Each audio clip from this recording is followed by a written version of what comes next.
শুভ সকাল বন্ধুরা। সকালবেলায় সমুদ্র দর্শনে চলে আসলাম। তো আমি একা আসিনি, এসেছি আমার সপরিবারে।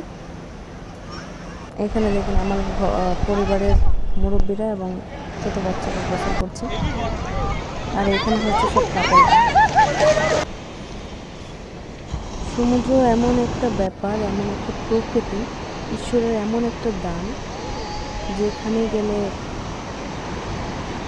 ভালো লাগবে না এমন মানুষের সংখ্যাই খুব কম। আপনি সবাইকে নিয়ে গেলেও উপভোগ করতে পারবেন, একা গেলেও উপভোগ করতে পারবেন। সমুদ্রের পাড়ে বসে একা একা পা ভিজাবেন, বসে থাকবেন, একদল ঢেউ এসে আপনাকে ভিজিয়ে দিয়ে যাবে। খুব সুন্দর অনুভূতি।